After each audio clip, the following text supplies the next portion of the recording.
할렐루야. 우리 옆에 계신 분에게 함께 예배 드릴 수 있어서 너무 감사합니다. 이렇게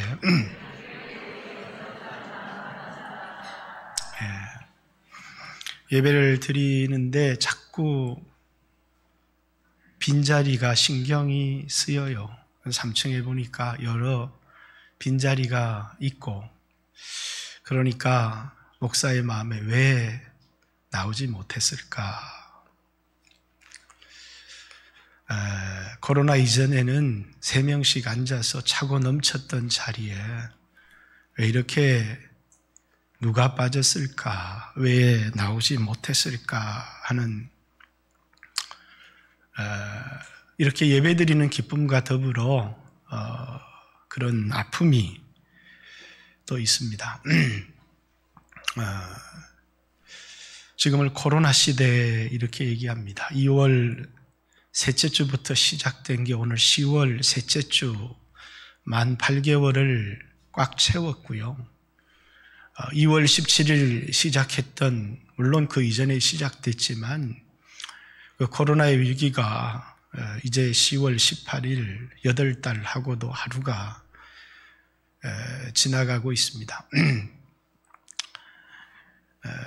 올 한 해 요한일서 강해를 시작해서 4월이면 끝내겠다 했던 강해가 이제 벌써 10월이 됐는데도 아직 채 반을 설교를 하지 못하고, 중간에 이 위기의 시대에 우리 성도들이 무엇을 붙들어야 될까? 복음을 붙들어야 되겠다.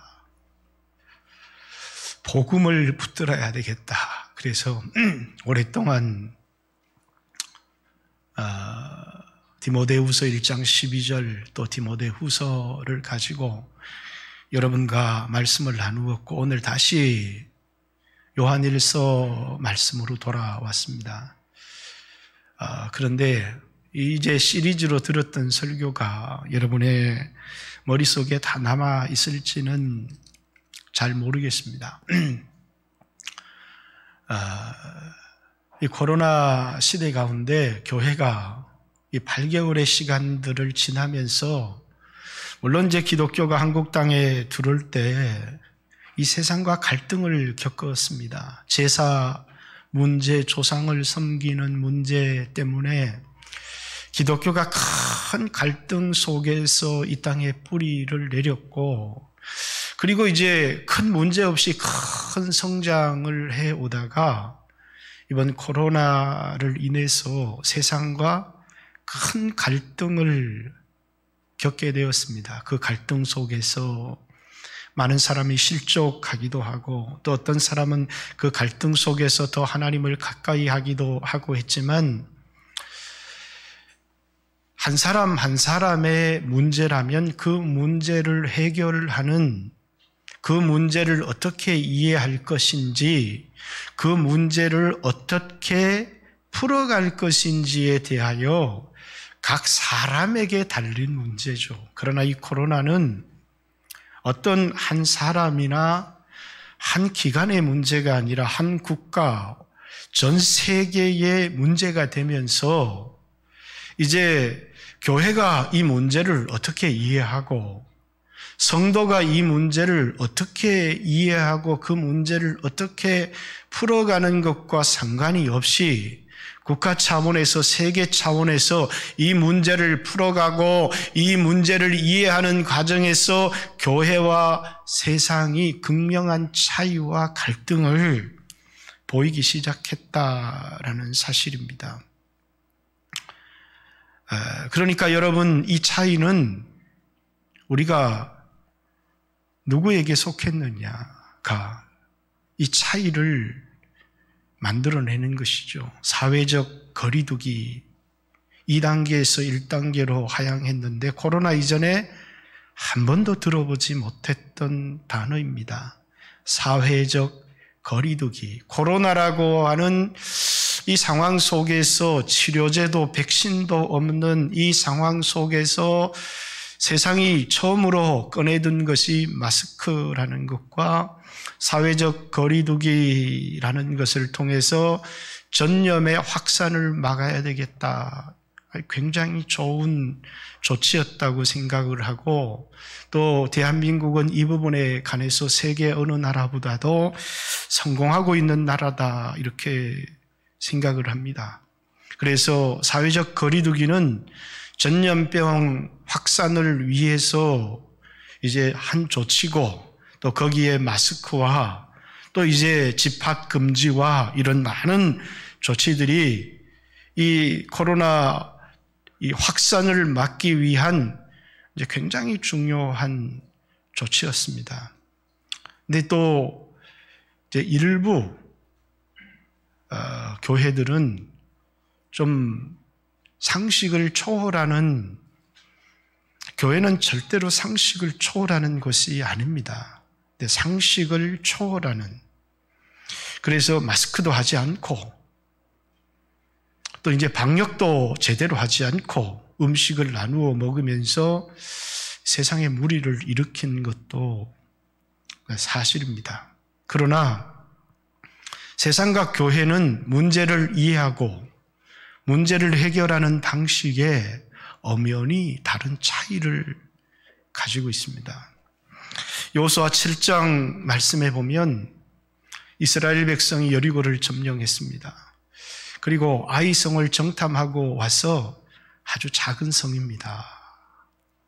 2, 3천만 보내면 충분하겠습니다. 그래서 충분한 숫자 3천을 여호수아가 보내었는데 전쟁에 패배하고 이스라엘 백성이 등을 보이기 시작한 겁니다. 36명의 군사가 죽임을 당했고, 그래서 오늘 우리 같으면 가지껏 수만 명이 죽는 전쟁에서 36명이 무슨 대수냐, 그래서 세상적인 방식으로는 더 많은 군대를 보내겠지만 여호수아는 하나님 앞에 통곡하고 엎드립니다. 그 이유가 어디에 있느냐면 전쟁에 졌다라고 하는 36명의 군사가, 형제가 죽임을 당했다라고 하는 보다 더 큰 문제, 우리와 하나님과의 관계에 문제가 생겼다라는 사실을 그 사건을 통해서 깨닫게 된 것입니다. 그 사건, 전쟁에 패배했다. 하나님께서 이스라엘 백성들에게 너희가 전쟁에 패배하거나 전염병이 유행을 하거나 아니면 아주 가뭄이 들어서 농사를 망치거나 그럴 때 너희가 회개하고 돌아와야 된다.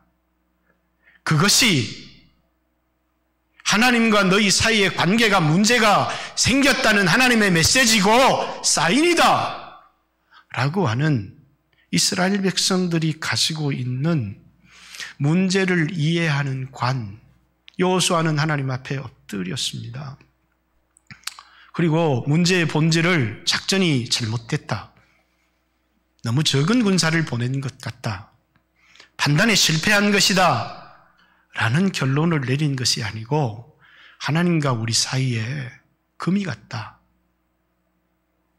그래서 하나님과 우리 사이에 있는 문제를 찾아냈습니다. 그것이 아간의 범죄였습니다. 그 아간을 처리한 이후에 이스라엘 백성은 대승을 거두게 됩니다. 사무엘하 21장, 다윗의 때에 해를 거듭하며 3년을 가뭄이 들기 시작했습니다. 첫 해 가뭄은 그럴 수 있겠거니 라고 생각했는데 둘째 해도 가뭄이 들고 셋째 해도 가뭄이 들어서 백성들이 굶주리기 시작하면서 다윗은 단순한 문제가 있는 게 아니라 하나님 우리 사이에 문제가 있구나. 그 문제가 뭘까? 그래서 하나님 앞에 엎드렸습니다. 하나님이 다윗에게 말씀했습니다. 기브온 족속에게 약속한 그 평화의 조약을 깨뜨렸다, 사울이. 그래서 하나님은 이 사울의 자손 중에서 이 기브온 족속이 7을 골라서 그들을 처단하게 합니다. 그리고 하늘이 다시 그들에게 비를 내리기 시작했고 그 은혜가 거치었던 메마른 땅에 하나님이 은혜를 내려주기 시작했습니다. 이것이 그리스도인들의 문제를 이해하는 방식이고 이것이 그리스도인들의 문제를 해결하는 방식입니다.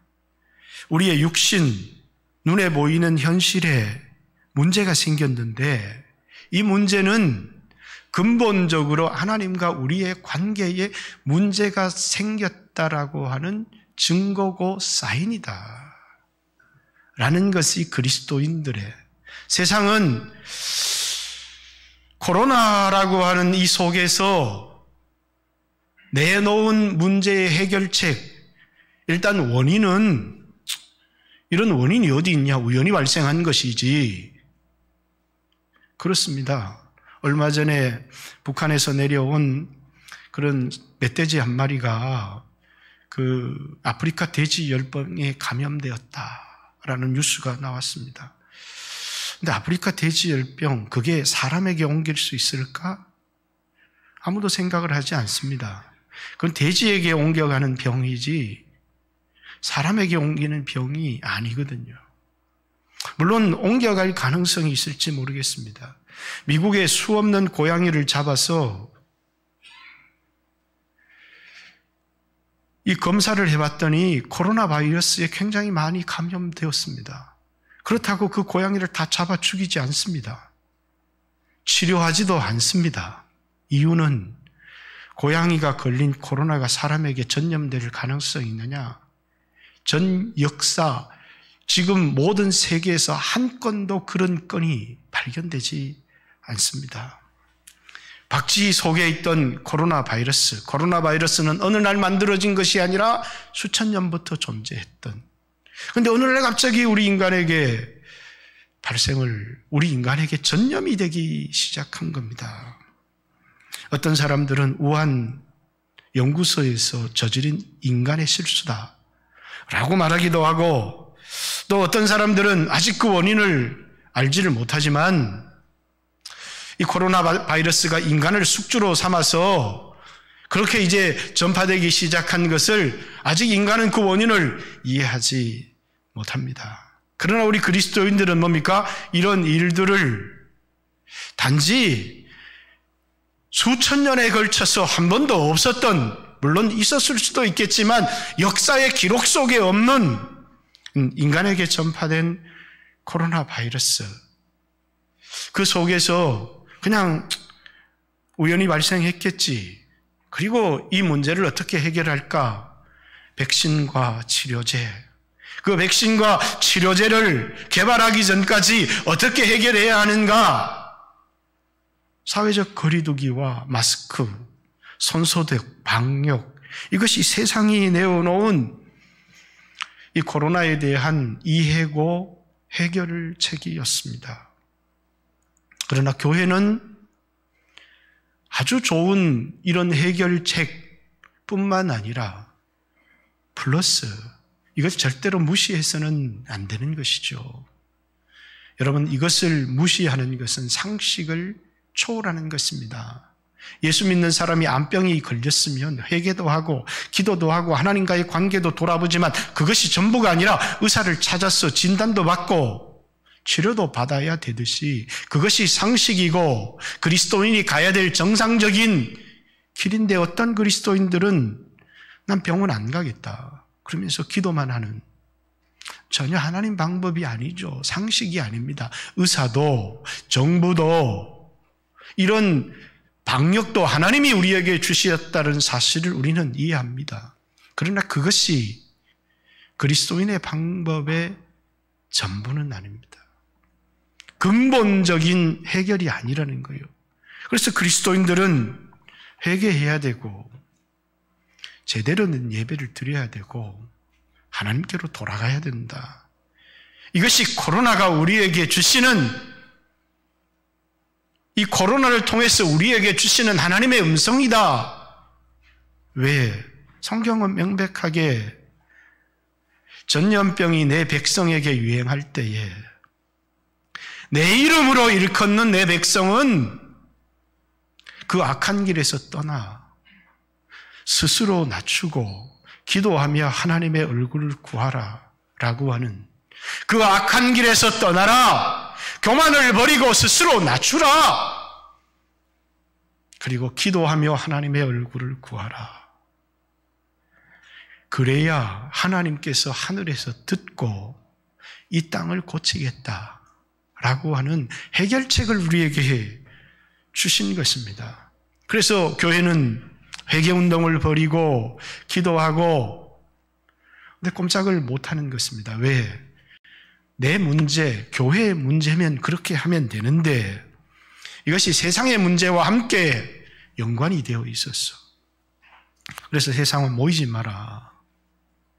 왜? 사회적 거리두기를 해야 되는데 그러면서 일부 좀 상식적이지 못한 교회에 의해서 발생한 일들을 한국교회 전체의 문제로 매도되었고 지금도 어제 저녁에 YTN 뉴스를 보고 있는데 서울 시민 한 분이 나와서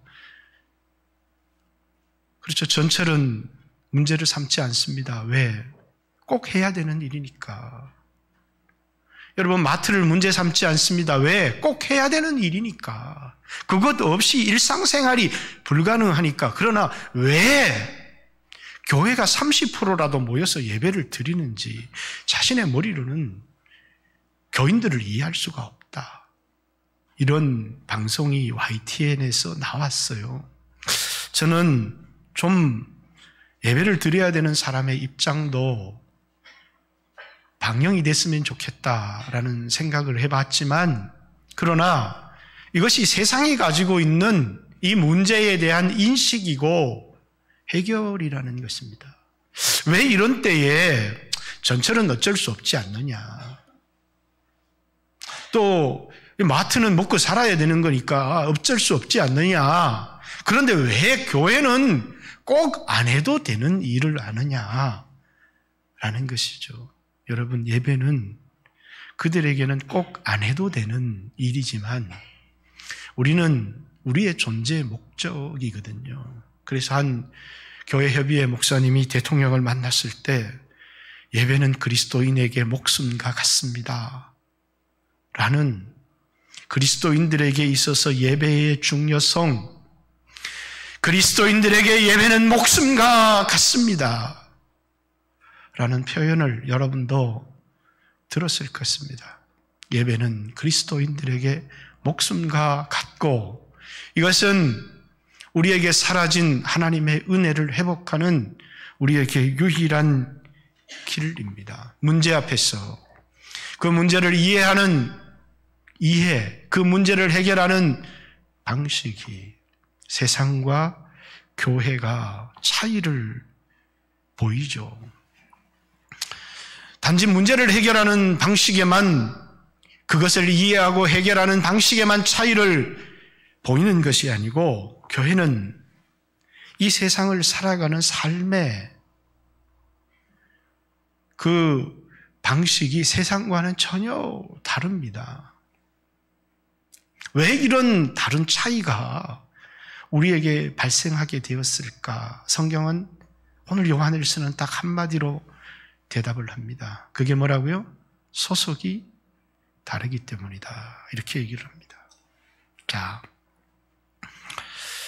가인은 악한 자에게 속하여. 원래 이전에 설교했던 말씀인데 우리 13절부터 한번 볼까요? 형제들아 세상이 너희를 미워하여도 우리 12절 가인과 같이 하지 말라. 그는 악한 자에게 속하여 그 아우를 죽였으니 어떤 이유로 죽였느냐? 자기 행위는 악하고 그 아우의 행위는 의롭기 때문이다. 이렇게 가인은 악한 자에게 속하였기 때문에 살인을 했다. 그러나 너희는 악한 자에게 속하지 않았기 때문에 살인하는 행위, 미워하는 행위, 자살을 하는 행위는 그리스도인의 것이 아니다. 우리는 미워하지 않고 하나님께 속한 사람은 사랑해야 한다는 이야기를 하려고 하는 것이죠.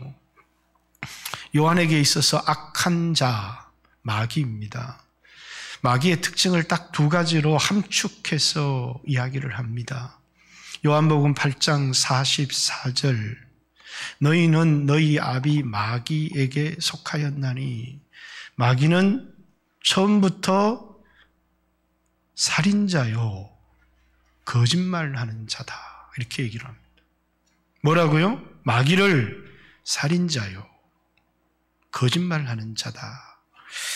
오늘 10절에 있는 오늘 읽은 본문은 아니지만, 이러므로 하나님의 자녀들과 마귀의 자녀들이 드러나나니 무릇 의를 행하지 아니하는 자, 거짓말하는 자입니다.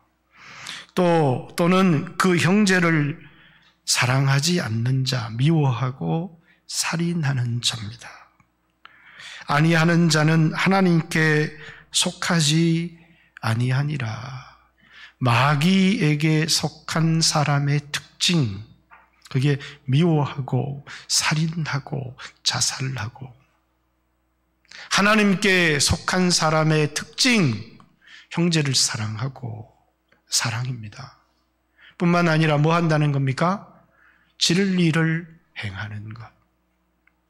그리스도인의 특징을, 하나님께 속한 사람의 특징을, 진리를 행하는, 물론 여기서 말하는 진리는 성령을 따라 행하는 것, 율법을 행하는 것, 하나님의 말씀에 순종하는 삶을 말하는 것이죠. 진리를 행하는 것과 형제를 사랑하는 것이다. 그런데 악한 자에게 속한 그 특징은 뭐냐면 살인이나 형제를 미워하는 것이나 똑같은 것입니다. 너희가 살인하지 말라 하는 말을 들었거니와 나는 너희에게 이르노니 형제를 미워하는 자마다 살인하는 자요, 이렇게 마태복음 5장의 이야기를 하는 거 보면 살인은 미움에서 나오는 것이기 때문에, 그래서 세상의 악한 자에게 속한 특징은 살인, 미운, 또 하나가 뭐라고요?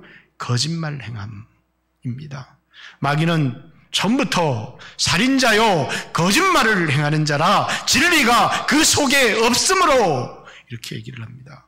예수님도 유대인들에게 요한복음 8장 31절, 너희가 내 말이 너희 안에 거하면 너희가 내 제자가 되리니. 왜? 진리가 너희 안에.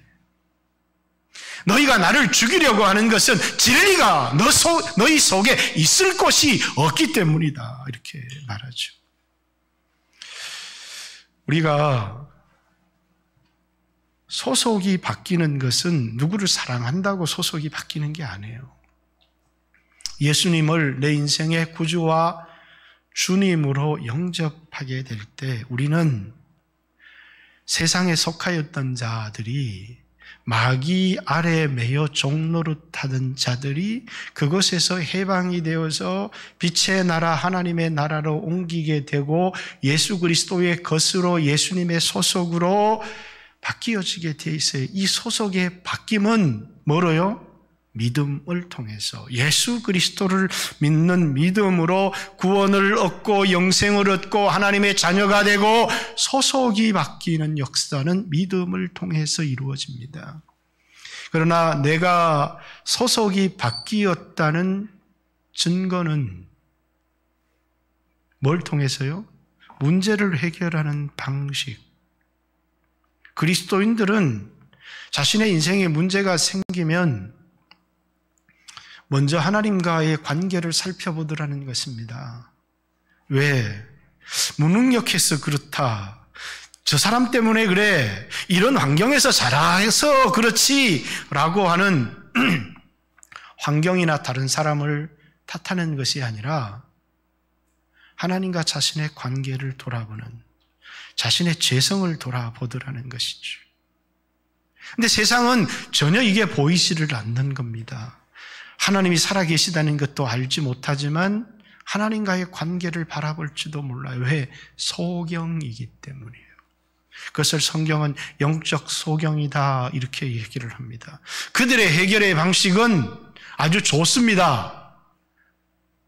손소독을 하고 마스크를 끼고 사회적 거리두기를 두고 집합을 금지시키고, 그러나 그것이 전부는 아니고 근본적 해결책도 아니라는 사실입니다. 그런데 그만 많은 그리스도인들이 이 코로나 시대에 하나님과의 관계를 돌아보지 않는, 영적으로 죽어있는, 깨어있는, 문제를 해결하는 방식에서의 차이만을 가지고 오는 것이 아니라는 것입니다.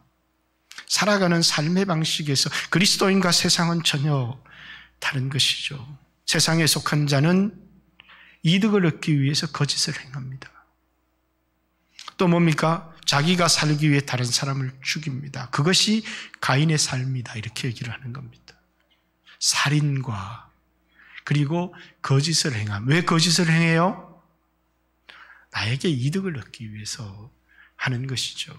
그러나 그리스도인들은 뭡니까? 진리를 행함과 형제를 사랑함.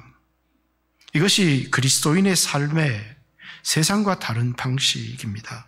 그래서 오늘 16절 본문으로 한번 가겠습니다. 그가 우리를 위하여 목숨을 버리셨으니 우리가 이로써 사랑을 알고 우리도 형제를 위하여 목숨을 버리는 것이 마땅하니라. 요한일서를 읽으면서 제 마음속에 제일 걸린 말씀, 도무지 실천이 불가능한 말씀. 마땅하다, 당연한 것 아니냐. 그런데 이 말씀이 여기 가슴에 딱 맺혀요. 왜? 내가 이렇게 못 살기 때문이죠. 하나님이 세상을 이처럼 사랑하사 독생자를 주셨으니 이는 저를 믿는 자마다 멸망치 않고 영원한 생명을 얻게 하려 함이라. 하나님이 우리를 사랑하시는 사랑에 대해서는 너무 받아들일 수 있는데, 하나님께 속한 사람은 형제를 위해서 목숨을 버리는 것이 마땅하다. 또 어떤 사람들은 나는 그럴 수 있다, 이렇게 말하는 사람들이 있는데, 글쎄요, 나는 그 말이 거짓말 같아요. 예수님이나 할 수 있는 거지. 여러분, 여기서 할 수 있는 사람이 있습니까? 혹 우리 가운데 자식을 위해서 목숨을 버리라 하면 그럴 수 있는 사람들이 좀 나올 수 있을지 모르지만, 교회 안에 믿는 형제를 위해서 목숨을 버리라 이렇게 얘기하면 정말 목숨을 버릴 수 있는 사람들이 우리 가운데 나올 수 있을까? 목사인 저도 해보기도 전에, 당해보기도 전에 할 자신이 없고 못합니다, 이렇게 말하겠는데, 우리가 형제를 위해서 목숨을 버리라, 이 말로 받으려니까 너무너무 가슴이 답답하고 또 불가능한 말씀처럼 느껴져요. 그래서 저는 이 말씀을 가만히 읽다가 이걸 성도들에게 어떻게 설교해야 되나, 이렇게 살라고 설교해야 되나, 살지도 못할 거 설교해봐야 무슨 소용이 있을까, 나도 살지 못하는 거 성도들에게 살라고 설교할 수 있나? 근데 뒤에 가만 돌아보니까 그래요. 17절에 누가 이 세상의 재물을 가지고 형제가 궁핍함을 보고 도와줄 마음을 닫으면 하나님의 사랑이 어찌 그 속에 있겠느냐. 자녀들아, 우리가 말과 혀로만 사랑하지 말고 행함과 진실함으로 하자. 이 사랑이 뭐냐면, 예수님은 우리를 위해서 목숨을 바치는 사랑했지만 배고픈 형제에게 먹을 것 정도는 나눠줄 수 있지 않느냐 라는 말을 하고 있다는 것입니다. 그 말은 물론 오늘 먹을 것이 넘치는 시대에 이 당시에 너무너무 먹을 것이 없어서, 입을 것이 없어서 헐벗고 추운 형제에게 먹을 것과 입을 옷을 나누어 준다는 것은 대단히 힘든 일이었겠지만 목숨을 요구하고 있는 것 같지는 않아요. 형제에게 먹을 것을 나누는 희생. 그래서 여러분, 이 예수님처럼 사랑해야 되겠다, 그런 도전 자체가 우리에게는 불가능할지 모르겠습니다. 그런데 예수님과 가인, 이 사랑의 이 차이가 뭐냐면, 가인은 자기를 위해서 형제를 죽였고, 가인은 자기를 위해서 형제를 죽였고, 예수님은 형제를 위해서 자기를 죽였다는 겁니다. 자기를 위해서 형제를 죽인 걸 살인이라 이렇게 얘기를 하고, 주님은 형제를 위해서 자기를 죽인 것을 주님은 사랑, 희생 이렇게 오늘 표현하고 있다는 겁니다. 우리의 삶에 크든 우리의 삶에 적든 그리스도인의 삶에 있어서 희생, 하나님을 향한 희생뿐만 아니라 형제를 향한 희생이 우리 가운데 있느냐라는 것을 묻고 있는 것이죠. 저는 코로나의 가장 큰 메시지는 우리의 이기심이라고 생각합니다. 특별히 내가 잘못한 게 없는 것 같아. 나는 회개할 것이 없는 것 같아. 그런데 우리 자신을 돌아보면 오늘 이 시대가 얼마나 자기중심적 이기적인 사회 가운데 있는지 모릅니다. 나에게 요만큼만 손해를 끼쳐도 그 분노를 견디지 못하는 것입니다. 그것이 믿지 않는 사람이건 아니면 믿는 형제에게서조차도 우리에게는 희생할 수 있는 능력, 우리가 그리스도 예수께 속한 사람이라면 우리의 삶의 방식은 희생이어야 한다는 겁니다. 그 희생을 사랑, 이렇게 주님은 표현하고 있습니다. 마태복음 5장, 너희 형제가 너를 사랑하면 너희가 그 형제를 사랑하는 것이 세리도 그렇게 한다는 것입니다. 그러면서 뭐라고요? 너희는 원수를 사랑해라. 마태복음 5장 한 번만 찾아볼까요? 마태복음 5장 뒷부분에 있습니다. 제가 절은 정확히 외지 못하지만 마태복음 5장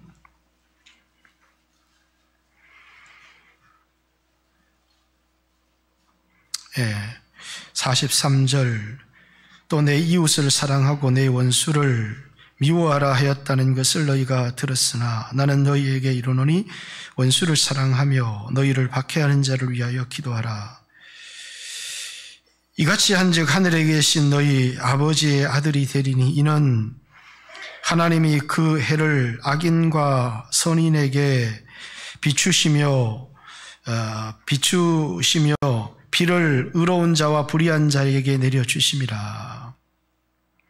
가인의 얘기는 몇 절에 나와 있습니까? 앞에 나와 있습니까?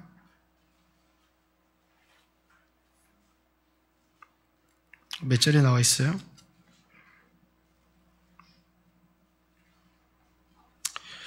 세리도 이렇게 사랑할 줄 안다는 말씀이 어디 나와 있습니다. 46절요. 너희가 너희를 사랑하는 자를 사랑하면 무슨 상이 있으리요?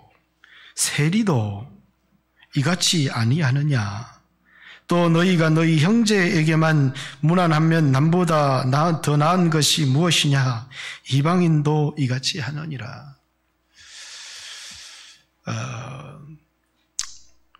사랑의 종류를 여러 가지로 표현하는 에로스, 필레오, 아가페 이렇게 표현하는 그런 표현들을 보았습니다.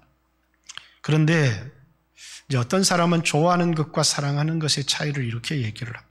내가 감정적으로 사랑할 만해서 또 그 사람이 사랑받을 만해서 그렇게 해서 본능적으로 좋아지는 사람들이 있습니다. 그걸 사랑한다 이렇게 얘기하는 게 아니라 좋아한다 이렇게 표현하는 것이 맞다는 겁니다. 사랑한다는 것은 그 사람을 사랑해야 될 이유, 그 이유가 우리 그리스도인들에게 이렇게 살아야 될 이유가 어디에 있느냐는 거예요. 그것은 뭐라고요?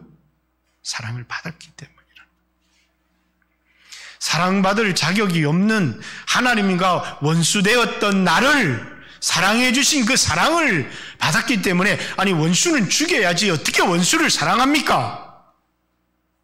사랑이 불가능하죠. 그런데 로마서 5장 6절 우리가 연약할 때에 전혀 사랑받을 그런 존재가 되지 못했다는 거예요. 우리가 죄인 되었을 때 로마서 5장 8절 우리가 하나님과 원수 되었을 때 로마서 5장 10절 하나님께서 그 아들을 우리를 위하여 보내셔서 십자가의 죽으심으로 우리를 향한 하나님의 사랑을 확증해 주셨다. 그 사랑을 여러분과 제가 받았다는 겁니다. 형제를 마음의 중심으로 용서하지 아니하면 하늘에 계신 천부께서도 너희에게 이같이 행하리라 라고 하는 것은 누구를 용서해야 우리가 용서를 받을 수 있다는 말을 하는 것이 아니라 용서를 받은 사람에게는 용서의 능력이 나타난다는 것입니다. 그것이 용서받은 증거다라는 것이죠. 그리스도인에게는 너그러움이 좀 있어야 합니다. 그 너그러움이 여러분 뭐겠습니까? 용서받은 자의 너그러움입니다. 사랑받은 자의 너그러움이죠. 그래서 그리스도께서 우리를 위하여 목숨을 버리셨으니 라고 하는, 우리가 형제를 위하여 목숨을 버리는 것이 마땅하다. 정말 형제를 위하여 목숨을 버렸으면 좋겠다 이런 게 아니라 마땅하다, 당연한 것 아니냐 이 말이에요. 얼마나 숨이 우리가 막혀요. 그러나 우리는 주님처럼 사랑할 수 있는 사람이 있다고 생각하지 않습니다. 뿐만 아니라 여러분과 제가 제 형제를 위해서, 성도들을 위해서, 특별히 여러분 손해를 보는 삶, 희생하는 삶, 이기심을 극복하지 못하면 절대 주님으로부터 인정과 축복을 받을 수 없다는 이야기를 우리에게 하고 있는 겁니다. 형제의 배고픔을 보고, 형제의 헐벗음을 보고 따뜻하게 해라, 배부르게 해라, 그렇게 말로만 사랑하지 말고 행함과 진실함으로 하자. 또 하나죠. 행함이 없는 사랑은 참 사랑이 아니다 라는 것. 배부르게 하세요, 따뜻하게 하세요 하며 내 주머니에 지갑을 열지 않는 사랑은 참 사랑이 아니다는 것입니다. 그렇기 때문에 오늘 이 코로나 속에서도 우리 모두가 위축이 돼요. 교회도 예산이 줄고 위축이 되고, 우리는 지갑을 닫아요. 어려운 선교사들을 향해서, 가난한 교회들을 향해서 막 그들이야 죽든지 말든지 뭐 나만 살면 되지라고 하는 마음들이 1차적으로 우리에게 있을지 모르겠습니다. 여러분과 제가 하나님께 속하였다면 요한복음 13장 말씀처럼 너희가 서로 사랑해라, 형제를 위해서 희생해라, 그것이 너희가 내 제자라고 하는, 이걸 행함을 통해서 세상이 너희가 내 제자인 것을 알게 될 것이고, 우리가 이것을 행함을 통해서 이 세상에 하나님의 영광을 드러낼 수 있는. 근데 갑자기 뭐가 사랑이라고 이 세상 사람들이 얘기를 하느냐 하면 예배를 안 드리는 게 사랑입니다, 이렇게 얘기를 하는 시대가 되어버린 거예요. 예배를 안 드려야 이웃에게 핑계를, 이게 위협을 주지 않을 수 있으니까 예배 드리지 마세요. 그게 사랑인데 예배 드리는 교회는 사랑이 없는 교회입니다, 이렇게 얘기하는, 그리고 이 말이 온 교인과 세상을 덮어버리는, 여러분은 하나님 뜻을 분별할 수 있습니까? 우리는 희생해야 하고 우리는 사랑해야 합니다. 형제를 사랑하기 위해서 예배를 버려야 된다라고 하는 이 논리는 전적으로 세상적 영적 소경들이 제시한 해결책에 동조하고 복종하지 않는 한 우리는 우리 방식대로의 문제의 해결과 사랑의 방식이 있다는 것을, 영적인 사람들의 삶을 포기해버리고 세상의 방식에 동조하는 것만이 형제에 대한 사랑이라고 말하는 이 땅의 수없는 어용 목사들의 그 논리에, 무슨 교회의 개혁 이런 얘기를 하면 안 되겠네요. 그죠? 방송에 나가니까. 또 명예, 그 단체가 명예훼손 뭐 이렇게 얘기를 하면 이 땅의 목사들의 한 줌만큼도 안 되는 소수의 사람들이 이 땅의 교회의 분위기를 뒤흔들어 놓고 성도들을 현혹시키고 있는 이런 세상 속에서 여러분과 제가 올바른 분별력을 가지고 믿음으로 살아갈 수 있기를 바랍니다. 그리고 아무리 어렵고 우리에게 위기가 온다고 할지라도 딱 십자가에 달린 그리스도 복음 하나를 붙들면 거기에 위대한 힘이 있고 하나님이 보여주시는 밝히 우리에게 비추어 주시는 믿음의 길이 있다는 사실을 잊지 말고 어려운 시대를 믿음으로 살아가는, 그리고 어려울수록 형제를 사랑하고 더 희생하는 삶을 살아가는 귀한 성도들이 되시기를 주님의 이름으로 축복합니다.